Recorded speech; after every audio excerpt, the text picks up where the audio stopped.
예, 그러면은 첫 번째 주제로 가볼 텐데요. 첫 번째로 지난주 자산 시장에 대한 부분입니다. 일단은 10일 월요일 날에 아시아권에 이제 우리를 포함해서 휴장이 좀 많았습니다. 아무래도 추석이 있으니까 그랬겠죠. 근데 이제 요거부터 한번 짚고서 가볼까 합니다. 실은 그 전주에 금요일에 있었던 거기는 한데요.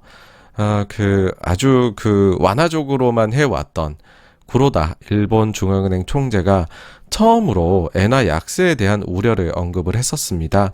그러니까는 너무 급하게 엔화가 약세로 가는 거는 좋지 않다라고, 지금까지는 아무리 내가 YCC에서 돈을 풀기를 계속 한다고 하더라도 좋은 것이야라고 했는데 한 발 물러난 모습을 처음으로 보였습니다. 뒤에 거의 내용에 좀 이어갈 게 있거든요. 요 일단 주제를 좀 기억해 주시면 좋을 것 같고요. 다음으로 미국에서 인플레이션 감축 법안이라는 게 결국은 미국산을 많이 쓰라는 거였잖아요. 마찬가지로 바이오도 자국에서의 생산을 늘리라. 그래서 미국 중심주의가 점점점 강화되는 모습을 보였습니다. 그리고 13일 화요일에는요, 좀 뭐 이렇게 사실 기업 사이즈 자체는 시장에 뭔가를 던질 만한 사이즈가 아닌데, 근데 좀 약간 황당하더라고요. 라이온 캠텍이라는 회사인데, 일단 그 전주에 이제 장 끝나고 물적 분할을 발표를 했어요. 근데 물적 분할 발표하면 요즘 굉장히 다들 싫어하시는데, 여기에 대해 반발하는데, 마치 이것은 순한 맛이었다라고 이야기하는 양, 뒤이어서 이날에는 신주 인수권부 사채하고 전환 사채를 포함해서 400억을 발행, 이게 시총이 2천억이 안 되거든요. 발행하기로 결정을 해서, 야, 이게 바로 매운맛이구나. 진짜 매운맛이다. 대기업은 순한 맛이었나? 이런 생각이 들었습니다. 이날 제일 중요한 건 결국 소비자 물가 발표였었죠. 헤드라인 물가하고 근원 물가 모두 다 예상치를 상회를 하면서 시장에 큰 아픔을 주었습니다. 헤드라인 물가는 전월 대비해서 예상치는 마이너스 0.1이었는데 실제로는 플러스 0.1로 나왔고요. 그래서 전년 동기 대비로 해서는 8.1을 보았는데 8.3%로 여전히 높은 수준 나왔고요. 다음으로 문제가 된 건 사실은 근원이라고 할 수가 있죠. 근원 물가 지수가 전월 대비 0.3이 오를 줄 알았는데 0.6이나 올라버려서, 이것은 예상 대비로도 높지만 전월 대비로도 높아져서 인플레이션의 피크가 쉽사리 오지 않는구나 라는 인식을 주게 만들었습니다. 사실 이제 이전에 우리가 좀 생각해 볼 것들이 있는데요. 첫 번째는 보통 최근에 바이든 정부 들어서의 이 유행이라고 한다면, 물가 발표하기 전날이나 전전날 정도에 백악관 인사가 나와가지고서 물가 관련된 코멘트를 해서 물가 이렇게 나올 거야 라고 미리 좀 가리마를 타주는 것이 이제 유행이었습니다. 근데 이번 발표 직전에는 그런 게 없었어요. 그래서 그런 약간 불안감이 들었죠. 정부에서 아무런 발표가 없는 것을 보니 자신 있어 하는 부분이 없는가 보군. 그래서 아무 말도 없는 것 같아. 라는 것이었는데, 역시나 양쪽 모두 다 해서 깨져버렸습니다. 근데 희한하게도요, 시장은 반대로 갔어요. 뭐냐면 예상치 자체가 마이너스 0.1로 낮았다라는 것이죠. 원래 마이너스 0.1이 아니었고요. 이게 내려온 겁니다. 계속해서 내려왔는데, 특히 소비자 물가 발표 일주일을 앞두고부터 점점 더 이 예상치가 내려왔었습니다. 약간 의아스러웠어요. 왜 이 정도로까지 물가 하락이 가속화될 거라고 기대를 가질까? 사실 이렇게 굉장히 예민한 지표는 차라리 그냥 달성 불가능할 정도로 예상치가 높잖아요. 그러면은 좀 높게 나와도 예상치보다만 낮게 나오면 예상치 하회, 오케이, 좋아, 이렇게 분위기를 좋게 만들 수가 있거든요. 근데 예상치 자체가 이렇게 허들이 낮아버리면, 조금만 뭔가 자극이 되면 이걸 넘어버리게 된다라는 것이죠. 그래서 조금은 의아했습니다. 이런 분위기가 CPI 발표 직전에 형성되는 것 자체가요. 어쨌든 이런 점들을 뒤로 하고 좀 다른 이 세부적인 것들을 보게 되면, 기본적으로는 저는 그런 생각은 들었었어요. 전월 대비 0%였거든요. 증가율이. 근데 사실은 소폭 마이너스였어요. 소수점으로. 소폭 마이너스였었다. 그 마이너스를 이끌었던 요인은 다른 게 아니라 좀 자잘자잘한 항목들이었어요. 예를 들면 항공료라든지 차량 렌트비, 호텔료, 이런 것들이 생각보다 꽤 많이 빠지면서 그러면서 시장 예상치를 하회하게 만들었던 데에 꽤나 기여를 했었던 게 있습니다. 그래서 요런 점들을 봤었을 때는 이게 이제 거의 뭐 두 자리에 가깝게 빠졌었거든요. 그 전월에. 그러면 2개월 연속으로 그렇게 빠지기는 쉽지가 않다라고 생각을 했어요. 그래서 조금 높게 보는 게 차라리 맞지 않나 싶은 생각이었는데 어쨌든 네. 이제는 그러면은 이번에 나온 거에 대해 가지고서 핵심이 되는 부분을 한번 짚어보도록 할게요. 그럼 제일 논쟁적인 요소는 뭐였냐면 이번에 주거비 항목이었습니다.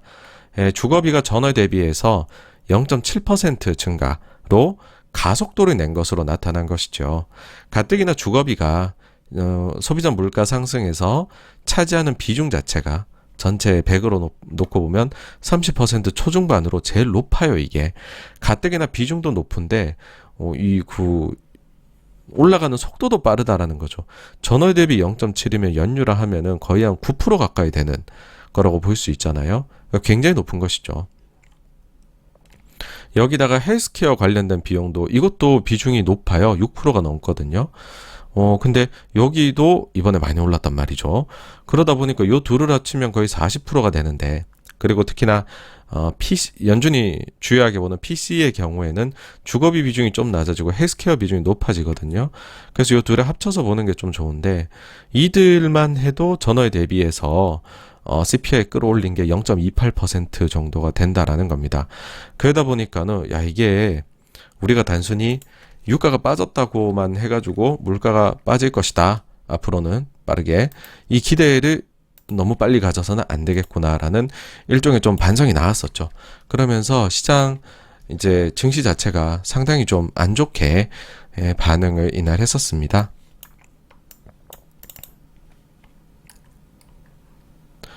뭐 혹시나 해서 요거 항목을 보여드리면은요, 전체에서 차지하는 비중으로 보게 되면 요게 이제 제가 말씀드린 주거비 쪽 보시면 32%를 차지를 하고 있죠.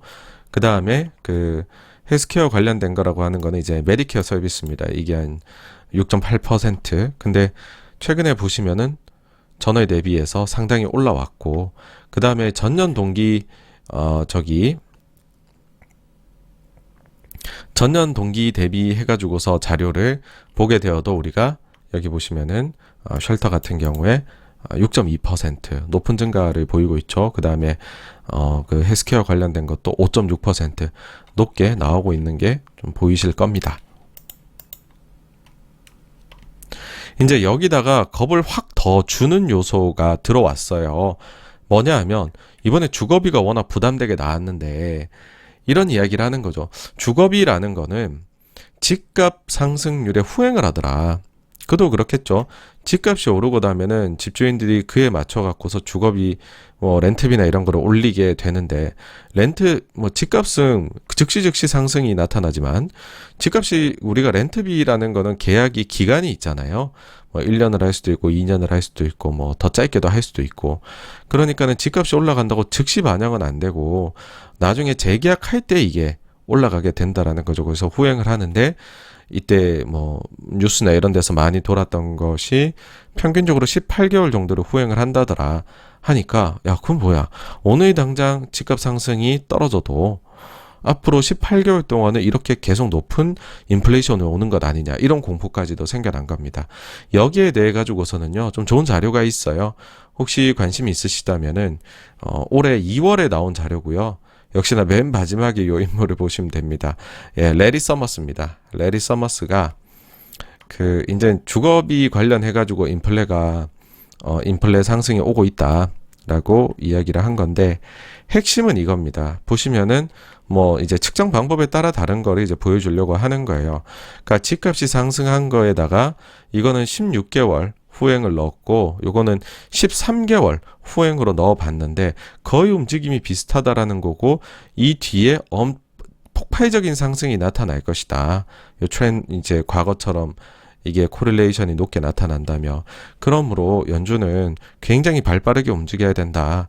지금 인플레가 쉽사리 잡힐 게 아니다. 이거 엄청나게 빠르게 올 거다라는 거를 집값을 가지고서, 그리고 그에 따른 주거비의 시차를 두고 미치게 될 영향을 가지고서 이야기를 했던 것이죠. 근데 이제 그 뒤에 제가 요 두 자료도 가지고 왔는데, 다만 이제 굉장히 나쁜 얘기죠. 이거 보면 뭐 누가 투자하고 싶겠어요, 여러분들. 너무 무섭잖아요, 그쵸? 근데 그 똑같은 요 레포트에 있는 자료예요. 약간 긍정적인 부분도 한번 말씀을 드려볼까 합니다. 이게 뭐냐 하면은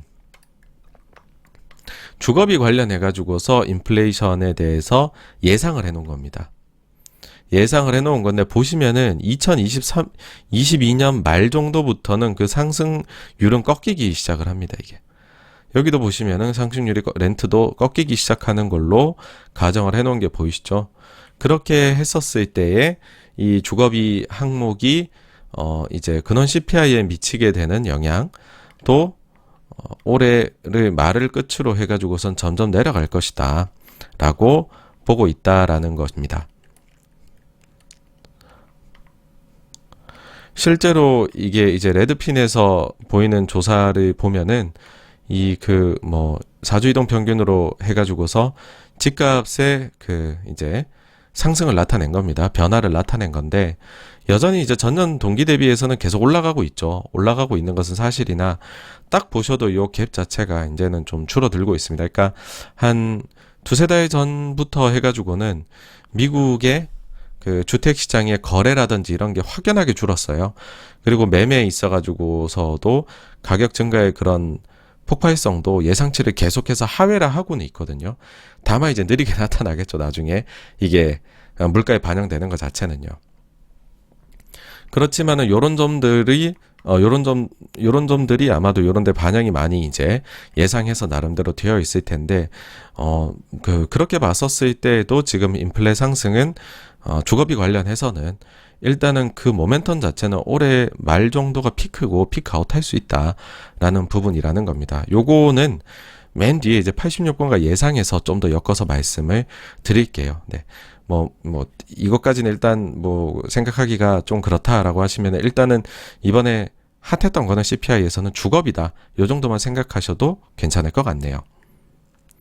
다음으로 이제 물가 보실 때 요즘에 제가 GDP 예상 보여드릴 때 애틀랜타 연은의 GDP Now라는 사이트 많이 활용을 하고 있잖아요. 마찬가지로 인플레 관련해가지고서는 클리블랜드 연은에서 제공하는 나우캐스트가 있어요. 요걸 최근 애들이 이제 좀 많이들 찾아보시는 것 같아요. 근데 사실 제가 요 자료는 별로 그렇게 여러분들한테 안 보여드린다는 거를 느끼실 수 있을 거예요. 왜 그러냐 하면, 일단은 이걸 많이 보시는 게 최근 두 달이 좀 비슷하게 나왔어요. 특히나 요번 같은 경우에는 시장은 틀렸는데, 시장의 예상치는, 월가 예상치는. 근데 클리블랜드 연은의 나우캐스트는 맞았던 거죠. 그러니까는 이게 엄청나게 뭔가 신뢰도가 있는 것이 아니냐. 사이트 한번 보여드릴까요? 그런 생각을 조금 하실 수도 있다고 봐요. 예, 왜냐면 최근에 핫할 때 이게 이제 좀 떠버렸으니까. 일단은 요렇게 생긴 겁니다. 요 들어가서 보시면 되고, 다음 달에 대해 가지고서는 전월 대비 0.3, 그래서 헤드라인은 전년 동기 대비 8.2로 보고 있네요, 지금. 그다음 근원 같은 경우에는 전월 대비 0.5, 전년 동기 대비 6.6으로, 6.6이면은 앞서 우리가 코어가 6.3이 나왔으니까는 추가적으로 더 가속화가 나타날 것이다라고 지금은 나우캐스트는 보고 있는 겁니다.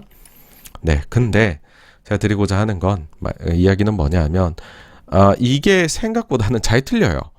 그래서 조금 가려서 보시는 것이 어떨까라는 이제 생각을 합니다. 왜냐하면 그 폭이 좀 큽니다.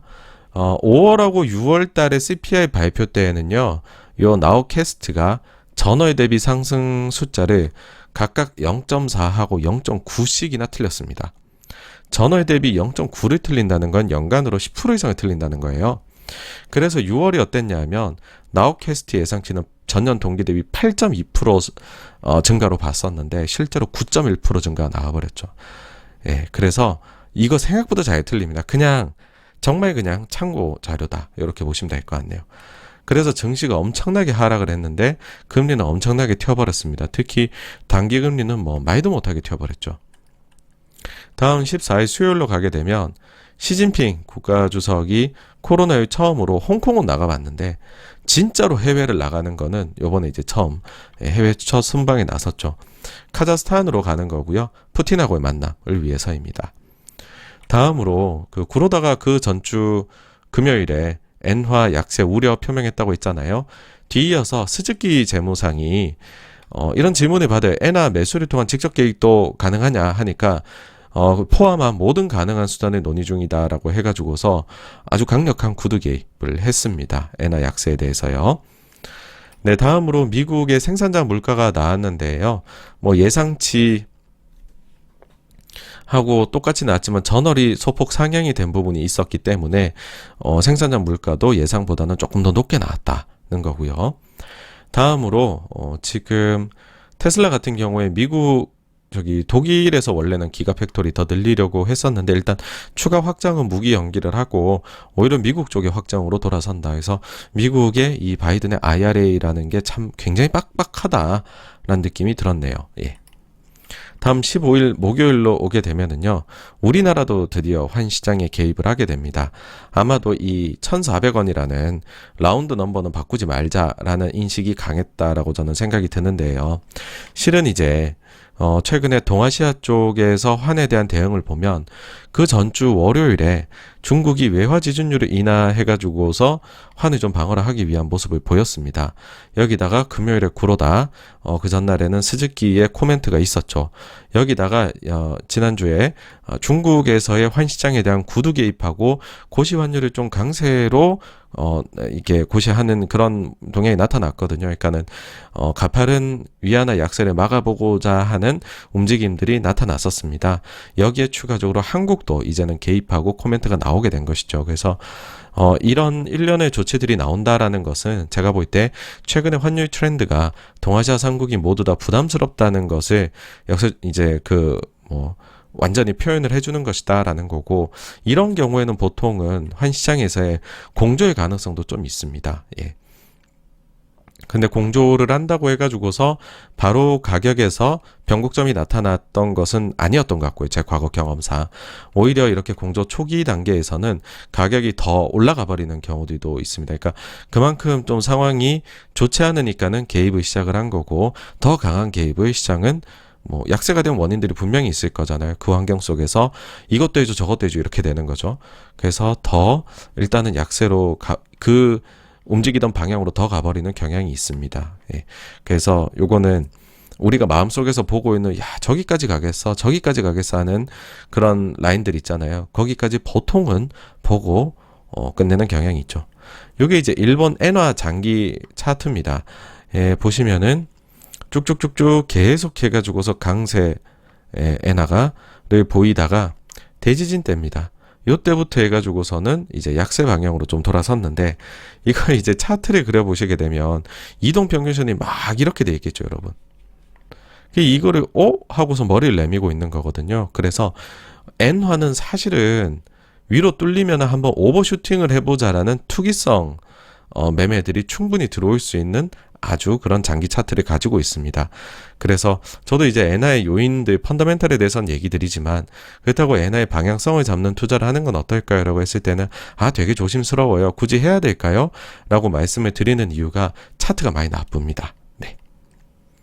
다음으로 요거는 위안화 장기 트렌드 차트예요. 위안화도 보시면은 이제 약세로 꾸준히 그 위안화가 가고 있는 거에 트렌드 라인에 계속 해가지고서는 올라타 있습니다. 그렇기 때문에 요거 자체도 이제 좀 강세로 베팅하기는 그렇고 좀 그런 측면이 있는 차트라는 것이죠. 이거는 원화의 장기 차트인데요. 보시면은 굉장히 요 1,400원 내외에 수렴을 해가고 있습니다. 엄청 장기 차트가 수렴을 해 나가는 것이기 때문에 이 또한 투기적으로 붙으면은 위로 가든 아래로 가든 한번 소위 말해 샌다마가 붙으면은 해볼 수도 있는 트렌드를 한번 그리려고 할 수도 있는 그런 차트로 보입니다. 그래서 결론적으로는 외환 쪽은 동아시아 상국은 다 좀 위태위태하다. 여기서 방향성 잡는 매매를 하는 거는 모르겠다. 저는 이제 쫄보라서 그건 못하겠고, 근데 누군가가 투기적으로 들어오려고 하면은 충분히 들어올 수 있는 환경이다 입니다. 다음으로 미국의 실업 이제 수당 청구 건수가 나왔는데요. 신규하고 연속이 모두 다 내려갔습니다. 특히나 연속 실업수당 청구 건수 경우에는 그 전주 자료도 유의미한 수정이 나와서 4주 이동 평균 숫자까지도 내려버렸어요. 그래서 최근에 또 보시면은 미국의 고용이나 이런 것들이 다들 고용시장의 강함을 나타내주게 최근에 데이터 나왔잖아요. 물론 앞으로 뭐 한 달 정도 숫자는 더 봐야 되겠지만은 하여튼 여전히 미국의 고용시장은 빡빡하다. 우리가 흔히들 예상하는 경기 나빠질 때에 실업이 급격히 증가하는 모습은 아직은 그 정도의 강도는 보이지 않는 것 같다. 예, 뭐 그런 생각이 듭니다. 근데 저는 이제 여러분들께 말씀드릴 때 소매 판매가 어떻게 보면 더 중요하다라고 말씀을 드렸어요. 왜냐하면 우리가 인플레를 걱정하는 것 자체가 그에 따라 갖고서 혹여나 증시가 영향을 너무 크게 세상이 영향을 크게 받아서 침체로 가버리지 않을까라는 거거든요. 그래서 침체로 간다는 건 미국은 결국은 소비가 깨진다라는 걸 텐데, 미국의 소매 판매가 딱 헤드라인만 보면 잘 나왔다고 볼 수 있어요. 예상치는 마이너스 0.1인데 이번에 이건 또 급격하게 내려갔어요. 근데 발표치는 0.3이니까 전월 대비 되게 잘 나온 거 아니야 할 수 있지만 전월 수정치를 보셔야 되는데 전월이 마이너스 0.4%포인트 됐기 때문에 결국은 예상치대로 마이너스 0.1이 나왔다라고 사실상은 봐야 되는 그런 숫자였습니다. 그러다 보니까는 이게 이제 좋은 숫자가 아니잖아요. 이런 해석이 나오게 되는 거죠. 결국은 우리가 소매 판매가 좋다고 여겼던 건 그저 인플레가 높으니까 사람들이 거기에 따라가게 바빴던 소비를 했던 것 뿐이구나. 인플레 대비해서 소매 판매 느는 거, 즉 실질 소비라는 거는 계속해가지고 지금 부진한 상황이다. 그러다 보니까는 GDP 예상치도 부진하게 나왔습니다. 밑에 보시면은 GDP 가지고 왔는데요. 여기 보시면 이제 3분기 GDP 예상치가 1.3%가 아니라 0.5%로 급락을 했습니다. 그 요인은 뭐냐 하면 바로 소비입니다. 소비가 기여하는 바가 1.14%포인트 3분기 그 GDP 성장을 이끌 걸로 봤는데 이제는 0.29%밖에 안 될 것이다 라고 보고 있습니다. 그렇게 되면 GDP에서 소비 말고 나머지 요인이 0.21을 올려주는 거잖아요. 그동안에 보시면 우리가 1분기, 2분기 GDP 마이너스 나왔을 때 많이들 정부 지출이 마이너스여서 순수출이 마이너스여서 재고가 마이너스여서 그래서 이례적이다라고들 이야기를 했어요. 근데 이번에는 요 세 개 항목을 합쳐보시면은요. 0.86 정도 플러스 요인입니다. 그래서 실은 만약에 이 부분이 제로로만 나왔다고 하더라도 지금 미국의 GDP 성장률은 3분기 예상치도 이제는 마이너스로 전환했다. 그렇게 볼 정도로 데이터가 좋지가 않습니다, 여러분. 그럼 이제 소비에 대해서 조금 더 이야기를 드리자면은 일단 최근에 미국의 저축률이 많이 내려가고 있는 거는 모두 다 아실 테고 추가적으로 이제 컨슈머 리볼빙 이제 부채 같은 경우에 계속해서 올라가고 있습니다. 그러니까 이거는 뭐냐 하면은 저축은 못 하고 내가 지금 인플레 허덕이면서 필요한 거 소비하기만 해도 따라가기에 바쁜데 그 소비의 원천이 내가 벌어들이는 수익이 아니라 빚을 낼 수밖에 없다. 근데 그 기울기가 계속해서 가파르다라는 겁니다. 그러니까 열심히 빚내서 소비를 하고 있음에도 불구하고 소비 시장이 더 이상 뜨겁지 않게 되었다라는 거죠. 다음 수입 물가가 발표가 됐는데 예상치가 마이너스 1.2인데 마이너스 1.0이 나왔습니다. 전월치가 소폭 마이너스 수정이 되긴 했지만 어쨌든 예상보다 조금 더 높게 나온 수입 물가여서 여튼 물가 쪽은 이번 주에 나온 것들은 모두 다 투자자에게 좋지 않게 작용을 했다. 그렇게 보셔야 될 것 같아요. 다음으로 바이든 지지율에 대한 조사 결과가 나왔는데 급등한 것으로 나왔습니다. 중간 선거를 앞두고서 어떤 조사에서는 무려 9%포인트 늘어서 40% 중반 정도로 높은 지지율이 나왔습니다. 근데 요거는 왜 그랬을까 하면 일견 생각하기에는 와 이거 인플레를 낮춰줘서 그런가 할 수 있는데 그러기에는 자산시장이 너무 나쁜데 싶잖아요. 제일 크게 작용한 게 세부 항목을 보니까 젊은 층의 지지율이 많이 올라갔고요. 그 젊은 층 지지율 상승의 핵심 요인은 최근 단행한 학자금 대출 관련해가지고서 이제 줄여주는 이 대책이 가장 크게 영향을 미친 것으로 나왔습니다. 그래서 역시나 이런 이 뭔가 화끈한 정책을 정치인 입장에서는 쓸 수밖에 없구나라는 생각도 좀 들었고요. 다음으로는 미국의 페덱스가 부진한 실적을 발표를 했습니다. 실적을 발표를 할 때 일단 실적이 굉장히 나빴고요. 그 다음에는 이제 가이던스 자체를 주질 않았죠, 예상치를. 그러면서 글로벌이 경기 침체에 임박했다라는 이야기까지도 했습니다. 그러니까 이 기사 제목에도 나와 있지만은 이제 화물 운송 업체니까 정말로 글로벌 경기에 선두에 달리고 있는, 분위기를 누구보다 잘하는 업체라고 할 수 있잖아요. 근데 거기에서 침체에 대한 강력한 워닝 사인이 나왔다라는 겁니다. 네. 이제 금요일로 넘어가게 되면 우리나라 현대백화점하고 현대그린푸드가 지주회사로 인적 분할을 통해서 한다는 게 나왔는데 특별한 요소는 없었던 것 같아요. 아주 전형적인 지주사 전형의 분할의 형태를 보였고요. 다음으로 SME 온라인 파트너스에서 보낸 2차 주주 서한에 대해서 답변을 했죠. 요거는 뒤에서 좀 더 자세히 설명드리겠습니다. 한국이 목요일에 이어서 금요일 날에도 한시장에 개입을 했다라는 소식이고요. 그러면서 한미 정상회담에서 자연스럽게 통화 스와프 이야기도 할 것이다 라는 기사가 나왔습니다. 근데 할 거야도 아니고 자연스럽게 나오지 않겠느냐라는 걸로 봐서는 제 생각에는 요번에도 통화 스와프를 맺기는 어렵지 않을까라고 생각합니다. 근데 요거는 우리가 뭔가 문제가 있다 이런 거랑은 전혀 상관이 없습니다. 미국의 통화 스와프는요, 미국의 필요에 의해서 맺는 거지 우리가 뭔가 그거를 왈가왈부할 그런 건은 여러분 절대 아니다라는 거를 저희 채널 보신 분들이 이제 너무 잘 아실 것 같아요. 제가 이야기를 더 안 드려도 될 것 같은데요. 2022년도 7월 16일 날에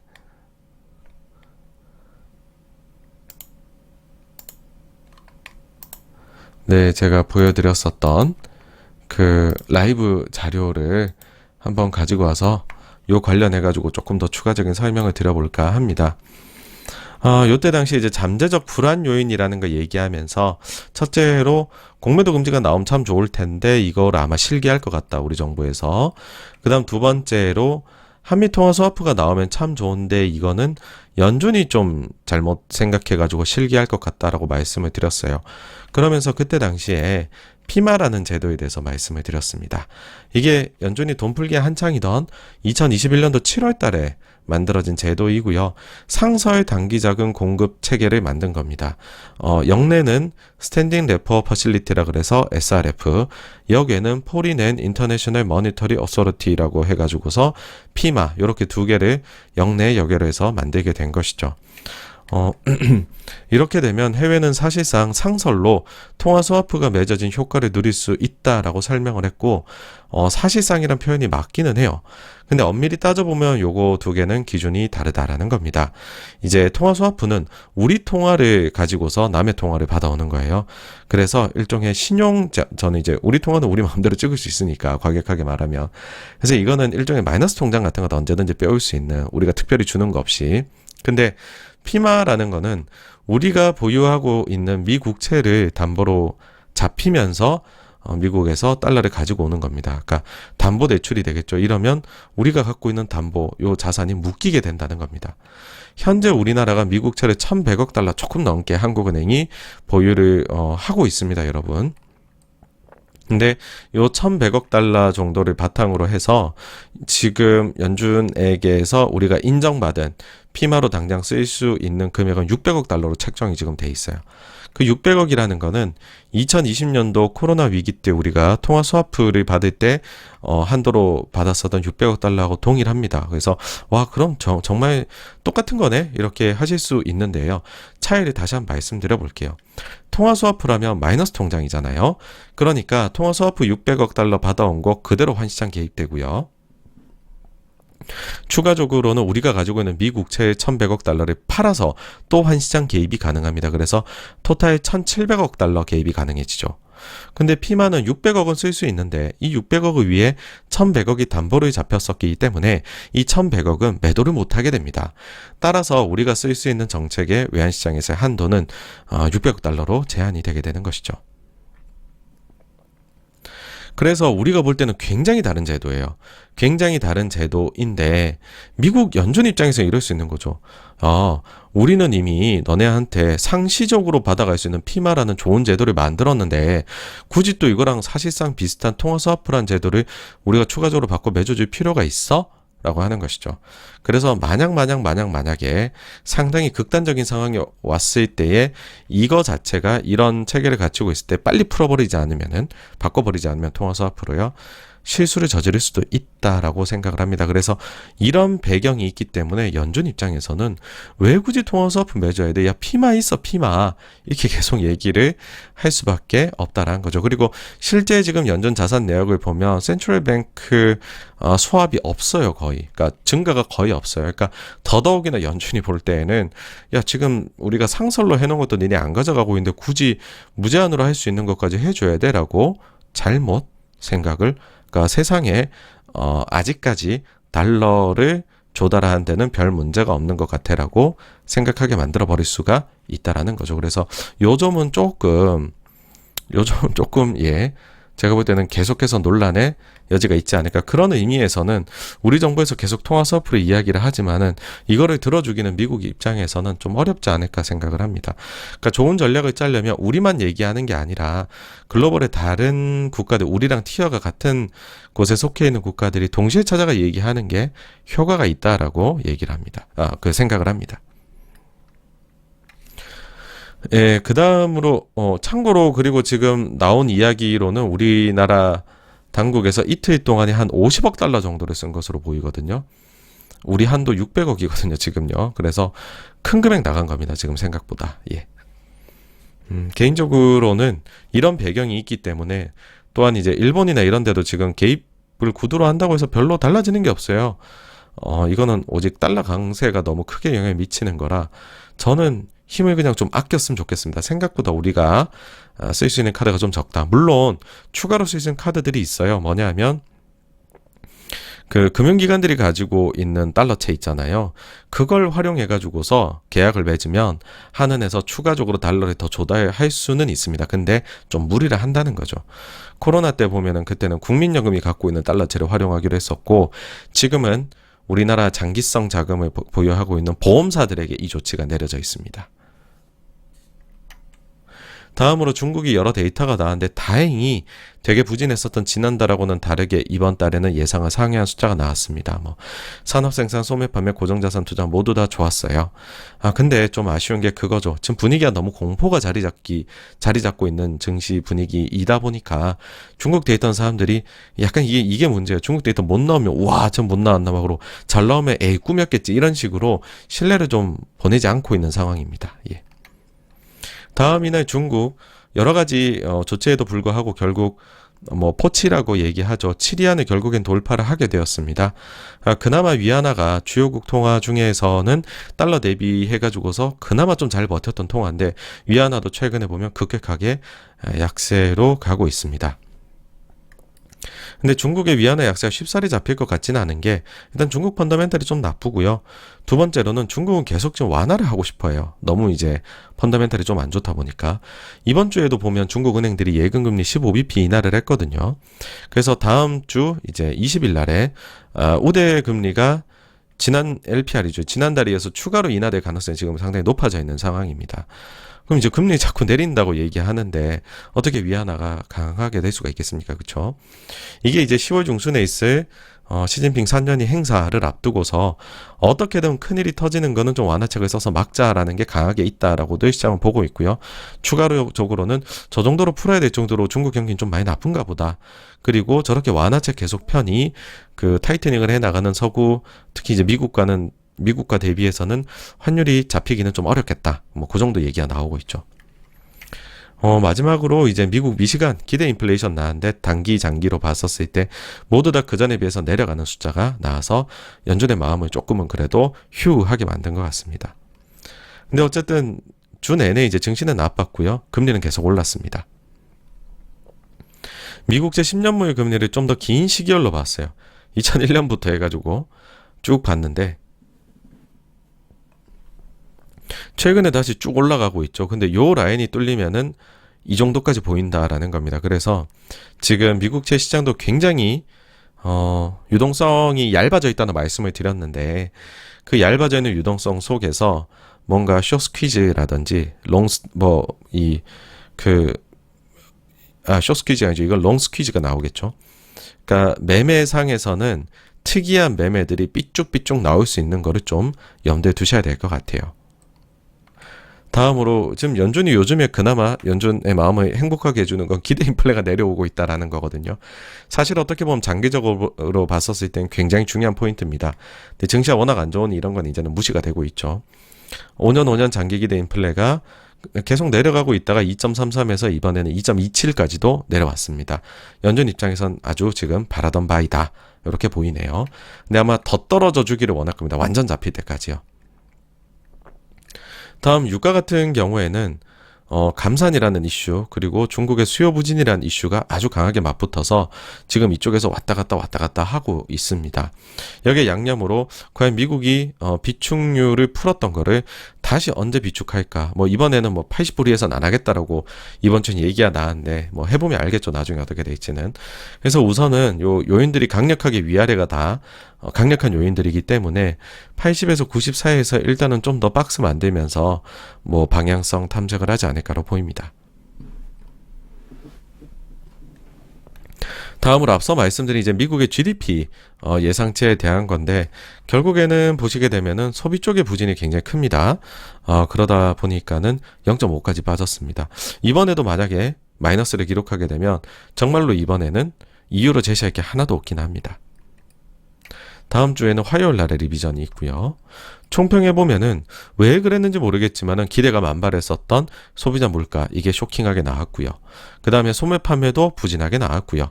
그러다 보니 3분기 GDP도 이제 마이너스를 진심으로 걱정해야 될 시기가 온 것 같아요. 그리고 코로나 이후로 이번에 페덱스에서도 보여줬지만은 가장 징후가 좋지 않은 실적 시즌이 이제 시작이 되었습니다. 다음 주 FOMC에서는 제 생각에 금리를 더 높게 더 오래로 보일 요소들을 좀 내비치지 않을까 싶은데 만약 이런 요소들이 보이게 된다라고 하면 시장의 센티먼트는 한 단계 더 아래로 갈 가능성이 개연성이 더 높다라고 생각을 합니다. 그래서 여전히 이제 생각을 바꿀 게 없는 뭐 이제 조심하자 그런 의견이 변함이 없었던 주였고요. 다만요 이제부터 살짝씩 긍정적인 얘기를 드릴게요. 이렇게 만약에 증시가 흘러간다면 시장 바닥이 나오는 시기는 더 빨라질 겁니다. 예.